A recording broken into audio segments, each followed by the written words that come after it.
एक समय की बात है। सोहनपुर गांव में किशन नाम का एक मक्कार ठगी रहता था। वो लोगों को बेवकूफ़ बनाकर उनसे धन इत्यादि ठग लेता था और अपनी जीविका चलाता था। गांव के सभी लोग उसे श्रीमान 420 नाम से पुकारते थे। गांव के सभी लोग उससे हमेशा दूर ही रहते थे। सुनो जी, घर में खाने पीने का सारा सामान समाप्त हो गया है। अगर आप किसी को ठग कर पैसे घर नहीं लेकर आए तो हमारे भूखे मरने की नौबत आ जाएगी। कहती तो तुम ठीक हो ममता, लेकिन गांव वाले तो अब मेरी सभी चालों को जान चुके हैं, इसलिए अब कोई भी मेरे झांसे में नहीं आएगा। कुछ भी करो, पर पैसों का इंतजाम जल्दी करो, वरना कल से खाने को कुछ भी नहीं मिलेगा। ठीक है भाग्यवान, अब तुम जाकर अपना काम करो और मुझे कोई नई तरकीब सोचने दो। फिर उसकी पत्नी वहाँ से चली गई। फिर किशन भी किसी नई तरकीब के बारे में सोचने लगा। तभी उसकी नज़र आले में पड़े पीतल के गिलास पर पड़ी। क्यों ना इस पीतल के गिलास पर सोने का पानी चढ़वा लूं, फिर किसी मूर्ख व्यक्ति को सोने के भाव इसे बेच दूंगा। किशन ने झटपट आले से पीतल का गिलास उठाया और गांव के सुनार के पास चला गया।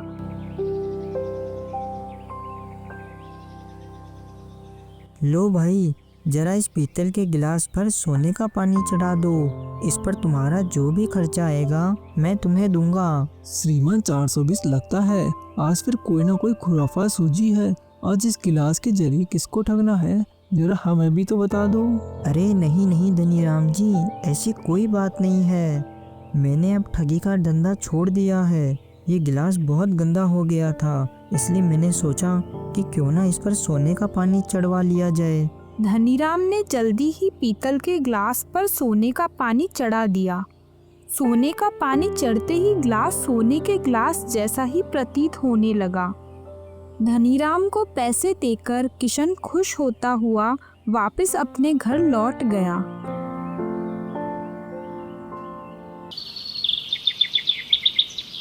फिर अगले दिन सुबह ही वो गिलास लेकर घर से निकल पड़ा।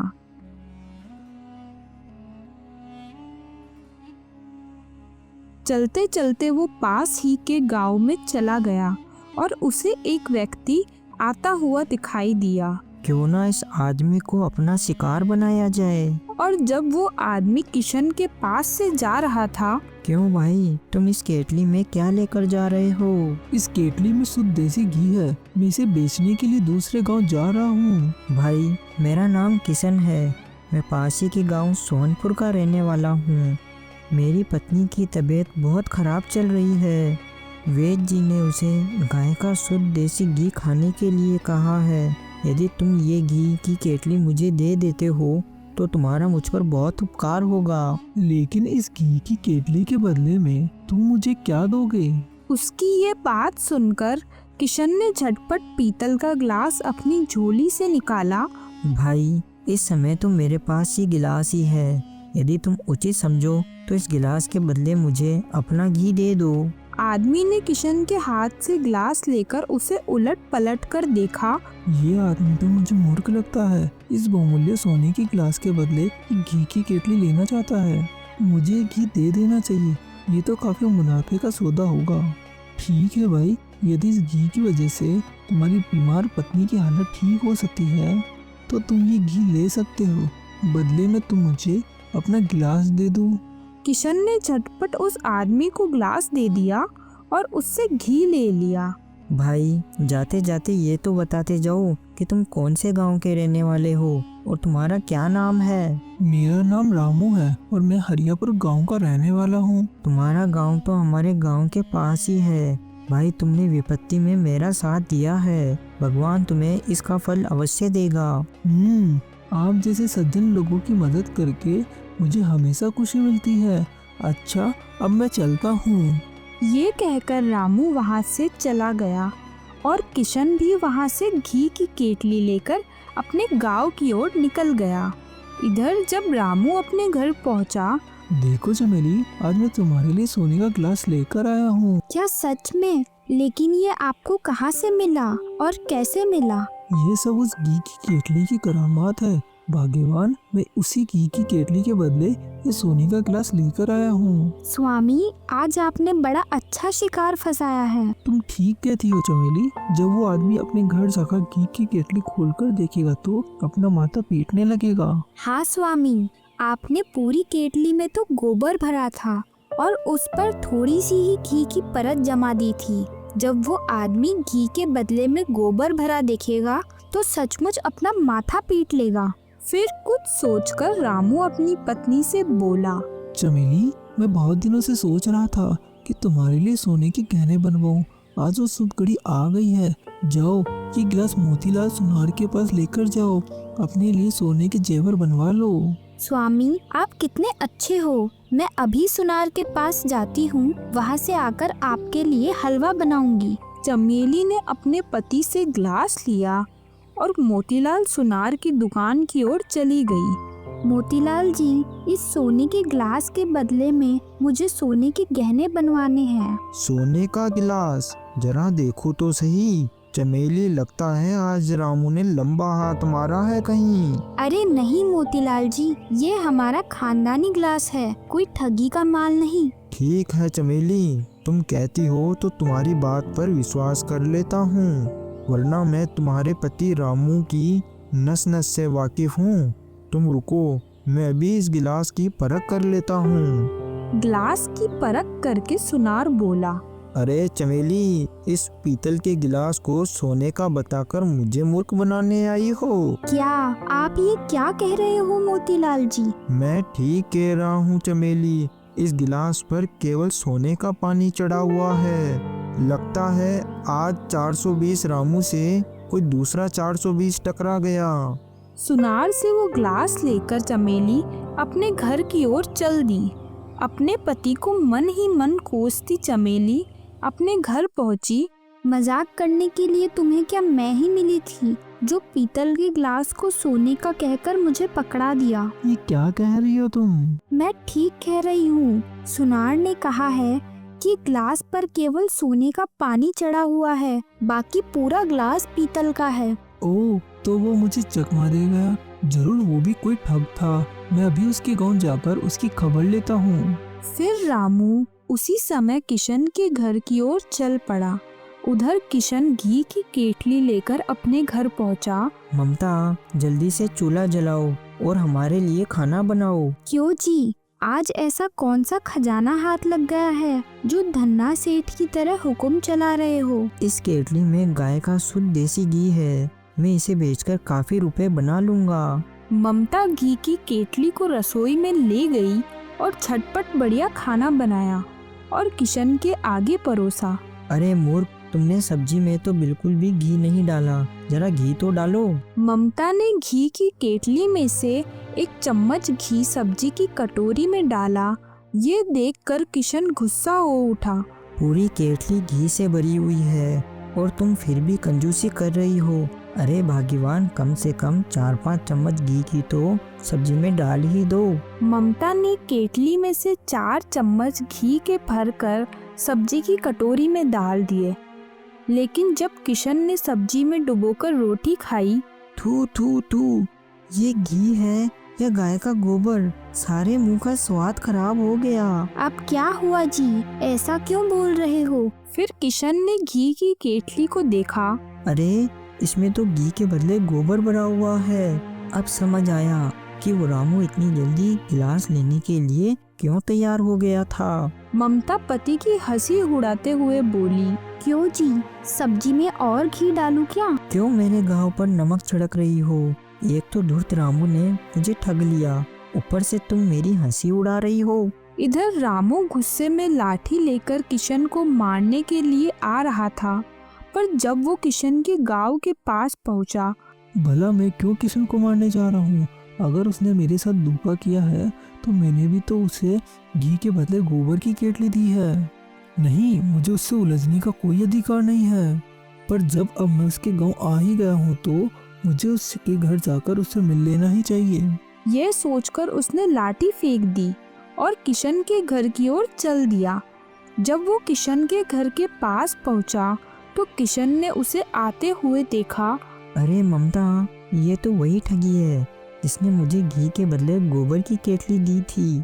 लेकिन वो इधर क्यों आ रहा है? चलो पास आने दो, फिर पूछते हैं। जब रामू किशन और ममता के पास पहुंचा। अरे रामू, तुम इधर कहाँ? भाई, तुमने कल जो मुझे सोने का गिलास दिया था उसके लिए तुम्हें धन्यवाद देने तथा तुम्हारी पत्नी की तबीयत के बारे में पूछने आया हूँ। सच में इतना शुद्ध सोने से बना हुआ गिलास मैंने पहली बार देखा है। रामू की ये बात सुनकर किशन सोचने लगा। अच्छा, तो ये फिर मुझे मूर्ख बनाने आया है। अरे भाई, तुम किस सोच में डूब गए? तुमने बताया नहीं तुम्हारी पत्नी की तबीयत कैसी है। अरे भाई, तुम्हारी कृपा से अब मेरी पत्नी की तबीयत बिल्कुल ठीक है। तुम्हारा घी ही इतना अच्छा था कि उसके एक बार के खाने से ही ये बिल्कुल सही हो गई।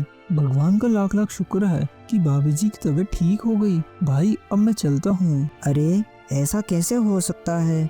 आज मैं तुम्हें नहीं जाने दूंगा। आज तुम्हें मेरे यहीं रुकना होगा। कम से कम मुझे एक बार तो मेहमान नवाजी का मौका दो। ठीक है भाई, अगर तुम इतनी जिद कर ही रहे हो तो मैं आज यहाँ रुक जाता हूँ। तब किशन अपनी पत्नी से बोला। ममता, जाओ जाकर रामू के लिए भोजन तैयार करो। आज ये हमारा मेहमान है। फिर ममता खाना बनाने के लिए रसोई में चली गई और उसने झटपट खाना बनाया और दोनों के आगे परोसा।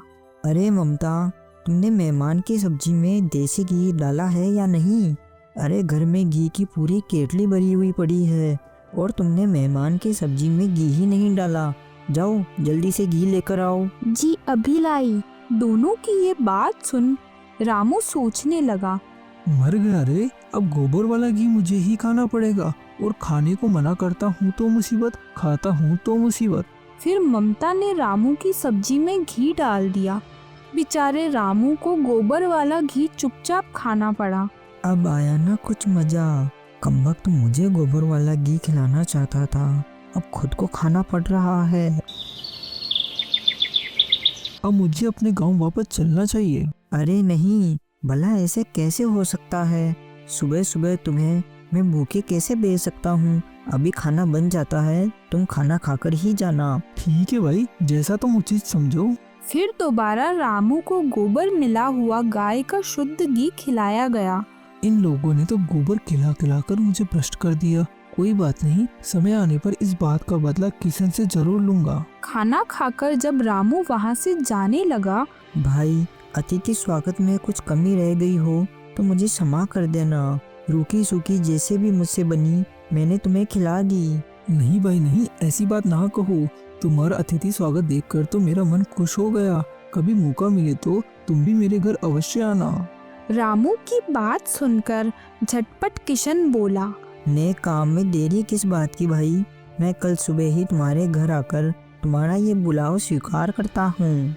ये सुनकर रामू ने कुछ नहीं कहा, पर मन ही मन सोचने लगा। कमबख्त से कहना ही गुनाह हुआ, ये तो कहते ही तैयार हो गया। खैर कोई बात नहीं बच्चों, जरा घर पर तो आए, फिर इसे ऐसा सबक सिखाऊंगा कि जीवन भर याद रखेगा। फिर रामू किशन से विदा लेकर वहाँ से चला गया। क्यों जी, कर आए उस किशन की ऐसी की तैसी? अरे कहाँ, वो तो बहुत ही चालाक है और कल वो हमारे घर भी आ रहा है। इस तरह रामू ने सारी बात अपनी पत्नी को बता दी। अब क्या होगा जी? वो दुष्ट तो हमारे घर पर आ रहा है, उससे कैसे निपटेंगे? घबराने की कोई बात नहीं है चमेली, मैं कुछ ना कुछ उपाय सोचता हूँ जिससे उसे मजा चखाया जा सके। फिर थोड़ी देर रामू सोचने लगा और बोला। सुनो चमेली, कल मैं किशन के आने से पहले ही घर से निकल जाऊंगा और ठीक खाने के समय ही वो घर वापस आऊंगा। जब वो आए तो उससे कहना कि हमने खाना खा लिया है। अगर वो कहे कि तुम मेरे लिए खाना दोबारा बना दो तो तुम कहना कि मैं मेरे पति की आज्ञा के बिना कुछ नहीं कर सकती। उससे एक शराफत से पेश आना, पर खाने को कुछ ना देना। भूखा प्यासा वो मेरे इंतजार में कब तक बैठा रहेगा? अंत में वो मेरा इंतजार करके भूखा ही वापस चला जाएगा और इस तरह उससे हमारा पीछा छूट जाएगा। वाह, क्या योजना बनाई है, मान गई आपके दिमाग को। अगले दिन सुबह होते ही रामू किशन के आने से पहले ही अपने घर से निकल गया। थोड़ी देर बाद जब किशन रामू के घर पहुंचा, कहिए क्या बात है, कौन है आप और आपको यहाँ किससे काम है? मैं सोहनपुर से आया हूँ। रामू ने मुझे दोपहर के खाने के लिए बुलाया है। लेकिन आपके मित्र तो घर में नहीं हैं और ना उन्होंने मुझे बताया कि आप आने वाले हैं। आप अंदर आकर बैठिए, वे आते ही होंगे। ठीक है, मैं बैठकर रामू के आने का इंतजार कर लेता हूँ। चमेली किशन को घर के अंदर ले आई। मुझे खेद है भाई साहब, आपके मित्र यहाँ नहीं हैं। अगर वो यहाँ होते तो आपके लिए गाय का दूध निकालकर खीर जरूर बनाते। तो भाभी जी, आप चिंता मत कीजिए। अगर रामू बाहर गया है तो मैं तो यहाँ हूँ, तो मैं खुद ही गाय का दूध निकाल कर ले आता हूँ। किशन की ये बात सुनकर चमेली घबरा गई। नहीं नहीं, ऐसा काम ना करना। मेरे पति बहुत ही गुस्सैल स्वभाव के हैं। मैं उनकी मर्जी के खिलाफ कोई भी कार्य नहीं कर सकती। अगर आपने गाय का दूध निकाल दिया तो वो मेरे ऊपर बहुत ही गुस्सा करेंगे। अरे भाभी जी, आप घबराओ मत। मैं अभी जाकर गाय का दूध निकाल कर ले आता हूँ। आप जाकर चूल्हे में आग जलाइए। आप मेरा विश्वास कीजिए, मैं सारी बात रामू को समझा दूंगा। वो आपसे बिल्कुल भी नाराज नहीं होगा। इतना कहकर किशन ने बाहर बंदी गाय का दूध निकाल लिया। लो भाभी जी, अब आप मेरे लिए खीर बना दो और चिंता बिल्कुल भी मत करो। मैं रामू को सब समझा दूंगा। ठीक है, अब आपने गाय का दूध निकाल ही लिया है तो मैं भी खीर बना देती हूँ। चमेली दूध उठाकर रसोई में चली गई और किशन घर के बाहर आकर बैठ गया। इसके बाद कई घंटे बीत गए। दोपहर हो आई पर चमेली खीर बनाकर नहीं लेकर आई। तो किशन समझ गया। मुझे सब पता है, रामू जानबूझकर ही घर से बाहर गायब हुआ है। लेकिन मैं भी कम नहीं हूँ, मैं भी उसके आने तक कहीं नहीं जाने वाला। फिर शाम होने पर रामू अपने घर आया। किशन को घर देखकर सोचने लगा, अरे ये कमबख्त तो अभी तक यहाँ पर ही जमा हुआ है, मतलब अब इसे भोजन कराना ही होगा। अरे मित्र, तुम कब आए? बस अभी अभी ही आकर बैठा था। माफ करना मित्र, एक जरूरी काम आने से अचानक दूसरे गांव जाना पड़ा और जल्दीबाजी में अपनी पत्नी को भी तुम्हारे आने के बारे में नहीं बता सका। कोई बात नहीं मित्र, ये सब तो चलता ही रहता है। फिर रामू किशन को अंदर ले गया। अरे सुनती हो, मेहमान आए हैं, जल्दी से खीर बना लो। अच्छा जी, अभी बनाती हूँ। फिर किशन को बिठाकर रामू अपनी पत्नी के पास गया। सुनो, इस आदमी का इलाज अच्छी तरह करना है। जब खीर तैयार हो जाए तो तुम इसे चांदी के छोटे बर्तन में दे देना और बाकी का सारा मुझे कांसी के बड़े बर्तन में दे देना। ठीक है, मैं समझ गई। खीर तैयार होने पर चमेली ने दोनों के आगे खीर के कटोरे रख दिए। लेकिन किशन कटोरे को देखकर ही समझ गया। ये तो कुछ मुझे उचित प्रतीत नहीं हो रहा कि मेहमान को चांदी के बर्तन में खाना दिया जाए और खुद कांसी के बर्तन में खाओ। लाओ, कांसी का बर्तन मुझे दे दो और तुम चांदी के बर्तन में खाओ। नहीं नहीं, रहने दो, मैं कांसी के बर्तन में ही खा लूंगा। रामू के मना करने पर भी किशन नहीं माना। उसने रामू के आगे से वो कटोरा अपनी तरफ खींच लिया और अपना कटोरा रामू की तरफ कर दिया और जल्दी से खीर पीने लगा। ये देख रामू सोचने लगा, ओ, इसने तो मेरी योजना असफल कर दी। अब ये तो खूब पेट भरकर खाएगा और मैं भूखा रहूंगा। रामू कुछ देर तक तो गुस्से से किशन को खीर पीते हुए देखता रहा। किशन भाई, हमारे यहाँ रोज रात को एक प्रेत आता है और सब उत्पात मचाकर चला जाता है। लेकिन फिर भी किशन अपनी ही धुन में खीर पीता रहा। फिर रामू ने अपनी पत्नी को दिया बुझाने का इशारा किया। चमेली ने तुरंत ही दिया बुझा दिया। अरे भाई रामू, ये कैसे हुआ? ये दिया कैसे बुझ गया? ये सब उस दुष्ट प्रेत का काम है। ये कहकर रामू किशन के आगे रखा कटोरा अपनी तरफ खींचने लगा। तभी किशन ने रामू का हाथ पकड़ लिया और उसे पीटना शुरू कर दिया।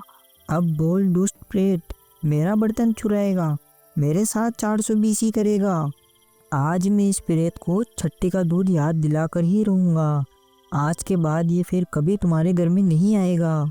ये प्रेत मेरा खाना चुरा रहा था, भला मैं इस दुष्ट को कैसे छोड़ सकता हूँ।